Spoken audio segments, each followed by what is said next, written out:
बच्चों, आज मैं तुमसे वही बात कहने आया हूं जो खुद भगवान श्री कृष्ण ने अर्जुन से कही थी।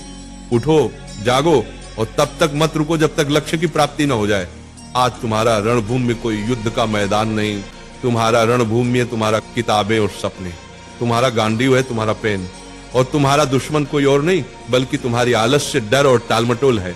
क्यों पढ़ाई से भागते हो? जरा सोचो, जब भी किताब खोलते हो नींद क्यों आती है? क्यों मोबाइल उठाते ही दिमाग तेज हो जाता है लेकिन किताब खोलते ही भारी लगने लगता है? क्योंकि तुम्हारा मन आसान रास्ता चुनता है। मन हमेशा कहेगा चलो बाद में पढ़ लेंगे, अभी आराम कर लो।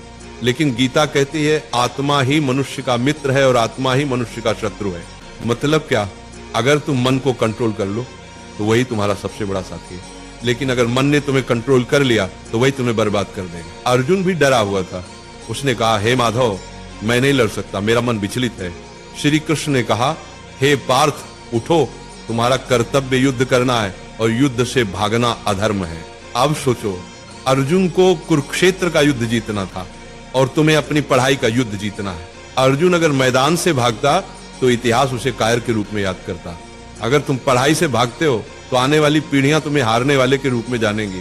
गीता का सबसे बड़ा संदेश है, कर्म करो, फल की चिंता मत करो। आज अगर तुम 5 घंटे पढ़ते हो तो तुरंत रिजल्ट नहीं दिखेगा, लेकिन ये मत सोचो कि मेहनत बेकार जा रही है।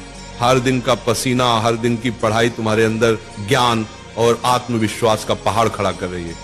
फल अपने समय पर आएगा और जब आएगा तो दुनिया तुम्हारे कदम चूमेगी।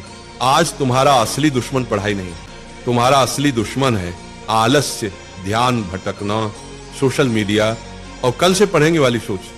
गीता कहती है संयम ही सच्ची विजय है। अगर तुम अपने दिमाग को मोबाइल से हटाकर किताबों पर टिकाना सीख गए तो तुम वही विद्यार्थी बन जाओगे जिसे देखकर लोग कहेंगे ये लड़का भगवान की दी हुई मिसाल है। याद रखो, अर्जुन ने युद्ध इसलिए जीता क्योंकि श्री कृष्ण उसके साथ थे। तुम्हारे पास भी श्री कृष्ण है, तुम्हारे गुरु, तुम्हारी किताबें और तुम्हारा विश्वास। जब भी थक जाओ ये मंत्र याद करो, उठो अर्जुन, पढ़ाई तुम्हारा धर्म है, पढ़ाई तुम्हारा कर्म है। तुम्हारा धर्म अभी सिर्फ एक है, पढ़ाई। बाकी सब इंतजार कर सकता है लेकिन समय नहीं। वक्त निकल गया तो कोई गुरु तुम्हें नहीं बचा पाएगा।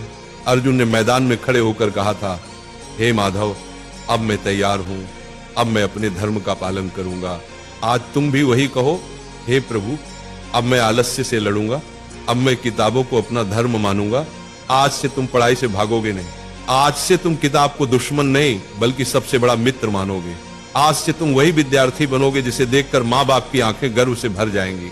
याद रखना, पढ़ाई ही तुम्हारा युद्ध है, मेहनत ही तुम्हारी गीता है और सफलता ही तुम्हारी विजयश्री है। और एक बात नाम जाप किया करो, राधा राधा। 24 घंटा में सिर्फ मुझे 24 मिनट देकर देखो, फिर तुम कहना